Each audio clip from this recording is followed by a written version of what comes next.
Good afternoon, everyone. I'm from Mokhalaneng, a rural village in the northwest, right? School for me was playful. What I can remember about school, I hated being in the class. I enjoyed outdoors more, right? And I'm not married, and I don't think when I do get married,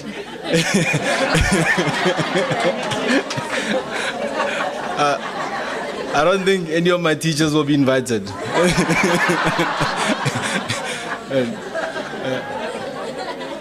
So the first business, I didn't actually start entrepreneurship in school by selling sweets or anything like that. As a kid, I enjoyed playing soccer all day long, right? I enjoyed going. What I did growing up was go to school, get out of class, play the whole day. I'd get to school early in the morning just to play soccer, and then leave late just to play soccer afterwards, right? And then afterwards, we'll do cows and all the other stuff, right? But only when I got to high school, that I started realizing that how money was scarce. That I left home to go to town in Rustenburg for about 2 years. And that's when I realized that how money now was becoming super important. That I needed money to buy a lot of things and to do just a lot of basic things. I couldn't just go play soccer every single time. So that's when I started thinking, like, how am I going to get extra money? I tried to look for a job as a waiter and in restaurants. I couldn't keep it. I remember the first job I did as a waiter, I was only employed for like 4 hours. 4 hours, they gave me 50 rand and I left, and I never came back afterwards. I was like, this is nonsense. I didn't enjoy it at all. Right. So, but then I didn't find anything to start selling or start doing, but I kept on thinking about it. And I'm ashamed to say that I took long to start actually doing something in entrepreneurship. And then after I matriculated, I managed to get good marks, to like just average good marks, nothing spectacular, no A's as our previous speakers, right? And then I came to Johannesburg. I think the first time I came was in 2005, and I got a loan from a bank to come study. And I did my first year. I did my second year, and I managed to find a soccer team and start playing again. And so I did my second year. My little brother was coming, and to say he was more of a maths and science brain. And I thought, you know what, him in academics, he's doing so well that, you know what, my parents can't afford 2 loans, and I'm not even sure what I'm going to do after this, if I'm going to get a job and be able to pay it back that quick. So I decided to drop out, and my brother came and continued. And my brother got to go study nuclear physics. And so I went back home, and when I was at home, now I still needed money.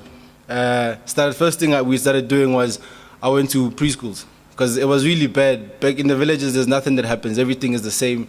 Like when I was there, everything is still the same even today.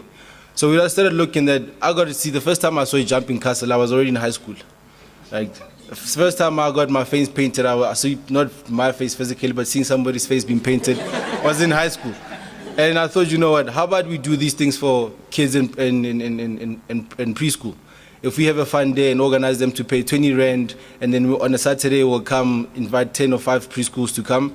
There were 8 of us. So I managed to get a whole team of 8 people to do this whole thing, because I couldn't cover the ground of all the villages myself. So I thought, you know what, if we get more people and they come and we get more kids, and we make money. And we made some decent amount of money. But when there's 8 of us and you have to split it 8 ways, and you're back to square one, right? Then you're back to square one, that you don't have that much money. So then I decided, like, listen, I need another business on the side with a few team members. And then we decided to do t-shirt printings as well. And after that was going fine, but what we did was we only printed the t-shirts in Tswana, right? And there's only so many Tswana people you can sell the stuff to, right? Even the stuff that we printed on was in proper good Tswana, that even some Tswanas didn't understand what was written on it. So it was the people you were selling to were not that many. So then we decided that, and I was like, this is not really working. I need another business to start, Then my cousin, at the time I was a smoker. I quit. So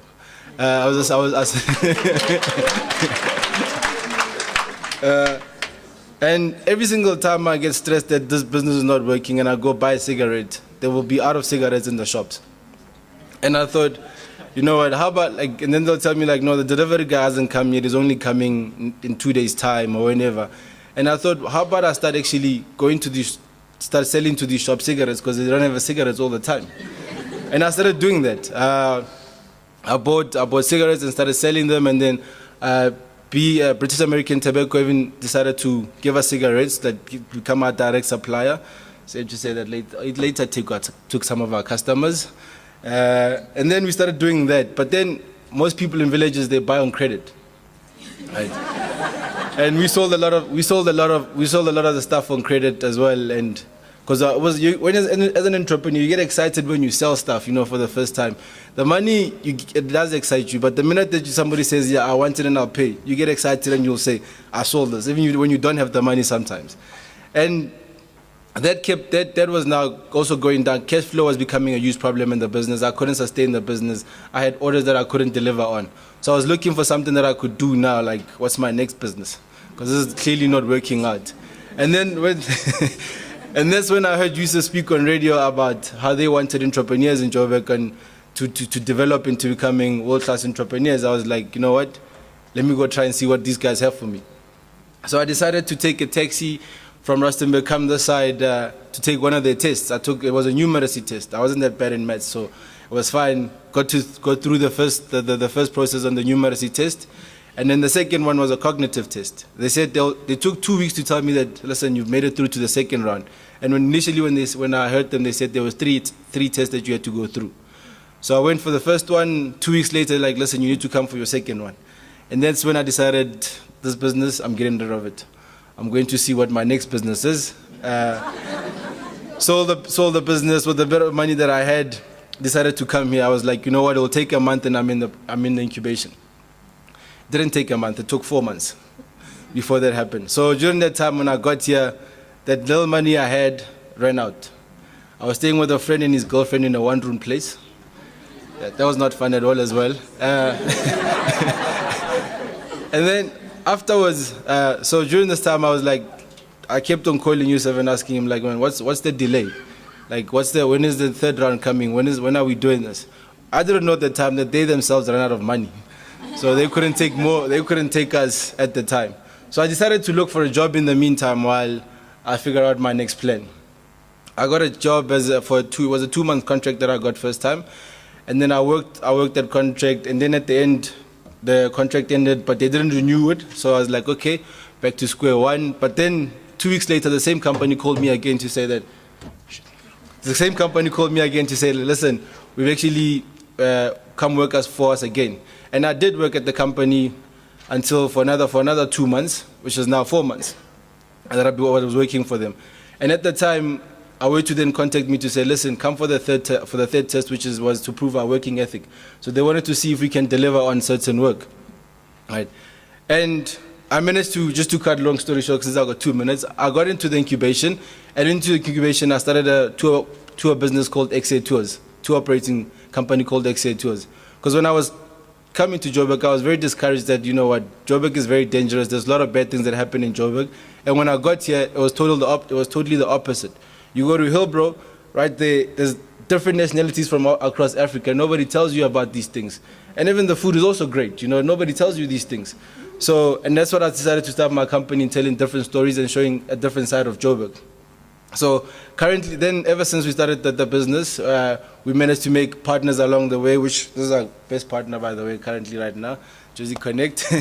And and so the things that I didn't learn in school, for me, the first thing that I didn't learn in school, some of the guys actually mentioned that, you know what, finding something that you're really good at and keep going at it, right? And for me, I knew that I wanted to be successful, but I didn't have a plan on how I was going to do it until later on in life, that, you know what, the only way I'm going to be successful and determine my own destiny was through entrepreneurship. And that's the thing, that you need to find the thing that you love and continue on it, right? And the second thing that I didn't learn was in school, honestly, creative teaching would have been great, you know. The reason I enjoyed playing more because it was fun, and being in class all day long was not fun, right? It wasn't fun. And if we could make teaching somehow very fun, I think I would have done well in maths, and I was going to invite some of my teachers to my wedding one day. But I don't think that's going to happen because it wasn't really fun for me at all. And I think especially for teachers, they need to find more ways and more creative ways to teach learners. And not all the learners have the same concentration span or have the same abilities as well. So you need to find a way to engage all those students on a different level. Cool. So that's my say.